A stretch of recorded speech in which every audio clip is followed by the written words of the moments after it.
Hello students, स्वागत है आप सभी का हमारे यूट्यूब चैनल पर जिसका नाम है सौरभ क्लासेस फॉर हिस्ट्री। आज मैं सिंधु सभ्यता और वैदिक सभ्यता की तुलनात्मक अध्ययन करने जा रहा हूँ। तो यह विषय काफ़ी रोचक है और काफ़ी महत्वपूर्ण है परीक्षाओं के परिप्रेक्ष्य से।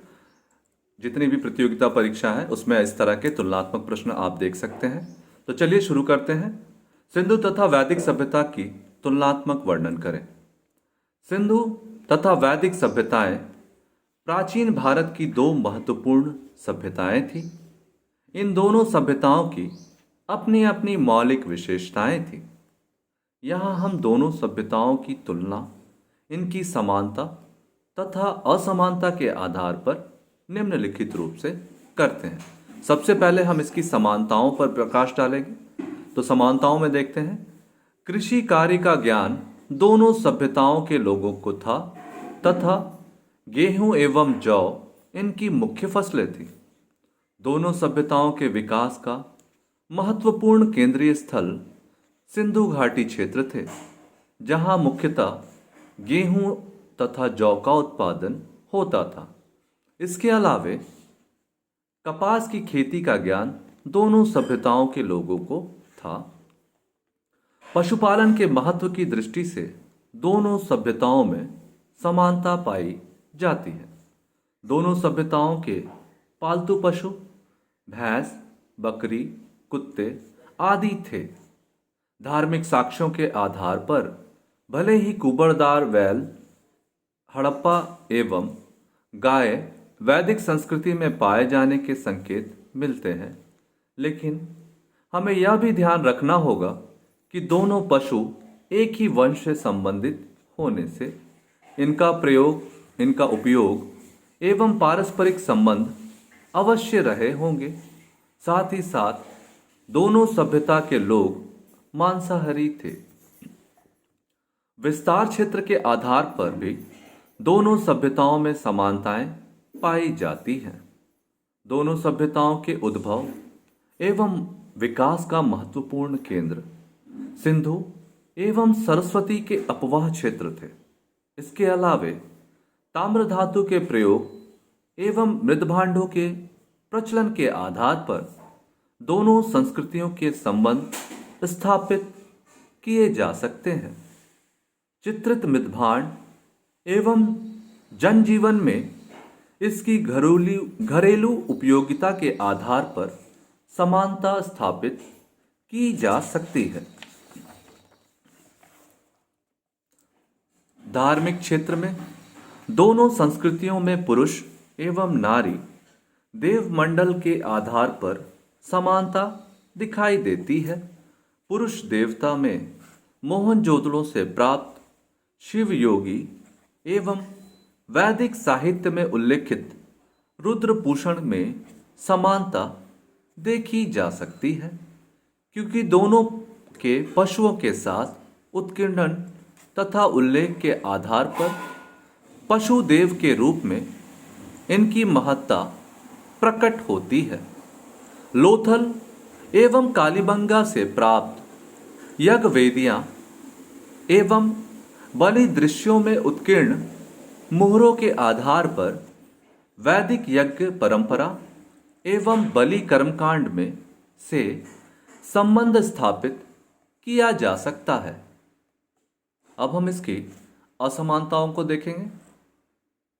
सिंधु घाटी सभ्यता 2500 से 1750 ईसा पूर्व की है, तो वैदिक सभ्यता 1500 से 600 ईसा पूर्व के बीच की सभ्यता है।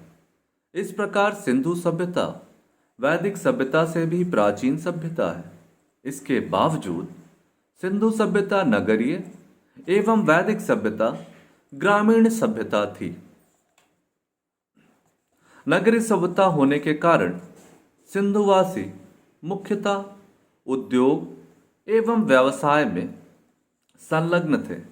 वहीं दूसरी ओर ग्रामीण सभ्यता होने के कारण वैदिक आर्यों का मुख्य पेशा कृषि ही था। राजनीतिक शासन व्यवस्था के अंतर्गत सिंधु सभ्यता गणतंत्रात्मक थी, वहीं वैदिक सभ्यता राजतंत्रात्मक थी। सिंधु सभ्यता के उत्खननों से हमें कोई अस्त्र शस्त्र या हथियार प्राप्त नहीं हुए हैं। इससे ज्ञात होता है कि यहाँ शांति व सुव्यवस्था व्याप्त थी, जबकि दूसरी ओर वैदिक सभ्यता में युद्ध तथा विद्रोह के प्रमाण मिलते हैं। युद्ध के समय वैदिक कालीन राजा सेना तैयार करता था, जिसे शर्य या व्रात कहते थे, तथा अनेक युद्ध अस्त्र शस्त्रों के प्रयोग होते थे। सिंधुकालीन समाज मातृसत्तात्मक था, जबकि वैदिक कालीन समाज पितृसत्तात्मक था। सिंधुवासी वर्णाश्रम व्यवस्था को नहीं मानते थे, जबकि वैदिक समाज वर्णाश्रम व्यवस्था को मानता था। सिंधुवासी संयुक्त परिवार प्रथा से परिचित नहीं थे, जबकि वैदिक आर्य संयुक्त परिवार प्रथा के पोषक थे। सिंधुवासी वैदिक आर्यों की तुलना में श्रृंगार और आभूषण को अपेक्षाकृत अधिक महत्व देते थे। वैदिक सभ्यता अश्व केंद्रित सभ्यता थी, लेकिन सिंधुवासी अश्वों से परिचित नहीं थे। वहीं दूसरी और सिंधुकालीन लोग लेखन कला से भली भांति परिचित थे, जबकि आर्यों के संबंध में लेखन विषयी कोई जानकारी प्राप्त नहीं होती है। धर्म के क्षेत्र में हम पाते हैं कि सिंधु सभ्यता के लोग मूर्ति पूजक थे। वे लोग मातृदेवी, शिव अथवा पशुपति, वृक्ष आदि की पूजा करते थे, जबकि वैदिक आर्य मूर्ति पूजक नहीं थे। वे विभिन्न देवताओं की पूजा करते थे, जिनकी संख्या लगभग 33 थी। सिंधुवासी पशुओं में कुबड़दार बैल की पूजा करते थे, जबकि आर्य गाय की पूजा करते थे। इस प्रकार से जब हम इसका निष्कर्ष देखते हैं तो कंक्लूजन में देखेंगे। इस प्रकार उपर्युक्त अध्ययनों से हम इस निष्कर्ष पर पहुंचते हैं कि सिंधु सभ्यता और वैदिक सभ्यताओं में जहां कृषि, पशुपालन, विस्तार क्षेत्र, धर्म आदि में कुछ समानताएं व्याप्त हैं, वहीं दूसरी ओर दोनों सभ्यताओं के राजनीतिक, सामाजिक, धार्मिक आदि विभिन्नताएं भी मौजूद हैं। दोनों सभ्यताओं के विभिन्न पहलुओं के तटस्थ एवं आलोचनात्मक अध्ययन से सिंधु घाटी सभ्यता की श्रेष्ठता स्वतः सिद्ध हो जाती है। इस प्रकार हमारा विषय यहाँ समाप्त होता है।